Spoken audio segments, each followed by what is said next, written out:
If you are a potential first-time home buyer in Canada, this video is for you. We're going to talk about the new legislation that's being proposed by the federal government, the GST rebate on homes up to $1.5 million for first-time buyers. Since this legislation was announced at the end of May, I've had a lot of conversations and questions from various buyers and also commenters on this channel, and I figured I would just answer them in one video so we're all on the same page on how this incentive is going to work. Real quick before we get started though, if this is your first time to the channel, my name is Hassan. I'm a real estate agent in the Vancouver area, and I make educational real estate content to help you on your real estate journey. When I'm not making videos like this, I'm helping people just like you buy and sell real estate across the Lower Mainland. So if that sounds interesting to you and you want to chat with me one-on-one, you can book me for a free call in the Calendly link below or on screen, and subscribe to this channel so you don't miss a future video. All right, let's hop right into it. The first-time home buyer GST rebate announced by the federal government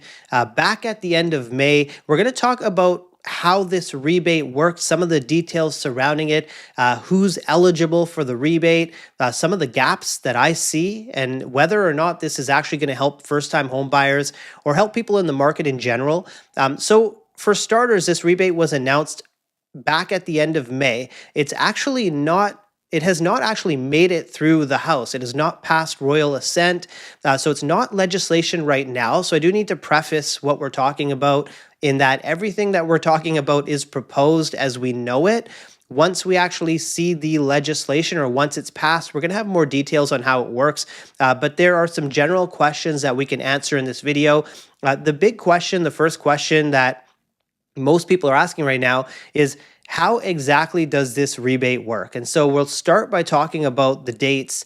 And basically how it works is if you're a first-time home buyer and you're purchasing a new construction property that would have GST applicable to it, and you purchase it or you enter into the contract for that property on May 27th, 2025 or later, then you would be eligible for a rebate on GST up to a $1.5 million purchase price. Now, how this rebate works is you would get a full rebate, so $50,000 of a GST rebate on a purchase price of $1 million. And then as you go from $1 million to 1.5, that gradually reduces down. So for example, if you're to purchase at $1.4 million, you've basically used up 80% of the additional threshold there. So you would be left with a $10,000 GST savings at a 1.4 purchase price. So a full rebate at the $1 million mark, and then it gradually winds itself down as you get to 1.5. I'm going to circle back to the dates we talked about, May 27th, exactly how that works. I'm going to circle back to that afterwards. But the next question that people are asking is, who qualifies as a first-time buyer? So as the legislation has been put in front of us, Canadian citizen or permanent resident over the age of 18 cannot have owned a property in the last 4 calendar years. So that's how it's being tabled. And if you are in a scenario where it's yourself and perhaps your spouse, and one of you is a first-time buyer and the other is not, first-time buyer by, the definition for this legislation, and you're both on title, as it's written today, you would still be eligible for the entire first-time home buyer credit. So a spouse, both people on title, only one's a first-time home buyer. Again, as it's written today, you'd be eligible for that rebate unless it changes when it passes through the House. I should probably just touch on the everything behind how this is being promoted heavily right now by developers. It's obviously being talked about by realtors, and it's not legislation yet. Everything that we're being told is that it's as good as gold. It's pretty much done. It just needs to pass through. There's not going to be opposition to it, but this is also why there's all of these questions on, how exactly does this rebate work? Now, the next question that everyone's asking is, okay, I go and purchase a new construction property. How am I saving this GST? Am I going to have to pay the GST when I get to the closing table and then apply for a credit back? Or is the developer going to just take the GST off right off the top? And the way it works currently is you will need to pay the GST at closing and then apply for a rebate afterwards. So what this means is, from a mortgage qualification perspective, you need to qualify for a mortgage encompassing that GST. With GST, you have a couple of options. You can either build that GST into the mortgage, or you have to be prepared to pay that GST as a lump sum at closing. Now, this is different than BC's property transfer tax, where you just have to pay that as a lump sum at closing. You can't build it into the mortgage. So GST, you can build it into the mortgage, or you can pay it as a lump sum at the closing table. But even with this rebate, you have to get approved for that GST, or you have to have the cash for it. You'll pay it at the closing table, and then you'll apply for a rebate afterwards. We don't have the provisions of what exactly that rebate looks like outside of what they've told us they're looking for, who a first-time buyer is, and whether or not you qualify based on dates. So a little bit detrimental in the sense that if you were thinking that you would have more, mortgage buying power, I guess, you still have to get approved for that GST. So qualification, would still remain a challenge. But again, you would apply to get that rebate back after you pay it at closing. Now, the next question that's getting asked a lot is, you're seeing a lot of developers out there, promoting the 5%. And like I mentioned, realtors talking about it as well. But a lot of developers are saying, save the GST, 5% off of our pricing. And the key thing to know about this is every developer is doing it a little bit differently. And what some developers are doing is they're saying, look, the GST rebate is in effect. We're just going to take 5% off of our price. We're basically going to do the negotiation for you off the top. We'll take 5% off of our price, and that sticker price, it may be their regular price. It may be a price that they've inflated a little bit so they can drop the 5%. It may be a bit of a marketing tactic, but the key thing for you to know is every developer is doing it differently. So you may still, and very likely still, will go to a closing table and still have to be responsible for that GST, whether or not you apply for a rebate back.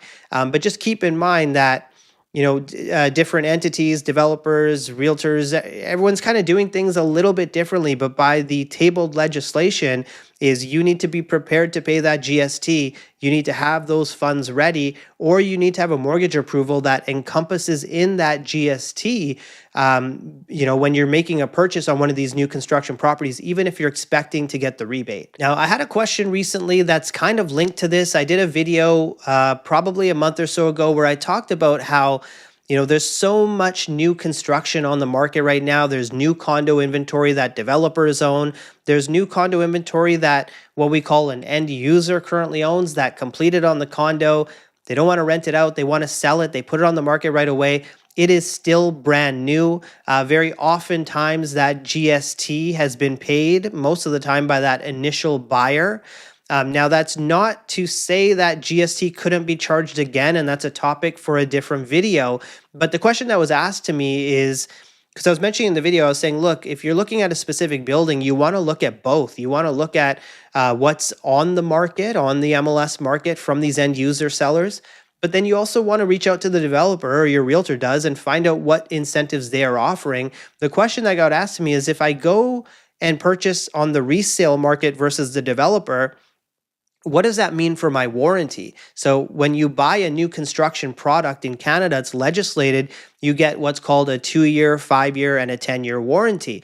And without getting too deep into the warranty here, whether or not you purchase from the developer or you purchase from an end user, that warranty transfers to you. So it's not as if you have to go direct to the developer to have that warranty. Even if you purchase a property that's 3 years old, for example, you will still have the 5-year and the 10-year portion of that warranty. Again, that's legislated in Canada. So we've talked about who qualifies as a first-time buyer under this incentive. We talked about what happens if you have a spouse who's not a first-time buyer, but you're both on title. We've talked about how that rebate exactly looks and mortgage qualification. I want to now circle back to the date. So how it works again with the date is the contract of your purchase has to be entered into May 27th or beyond. And one of the biggest questions, and I've gotten multiple calls on this, is I entered into a pre-sale agreement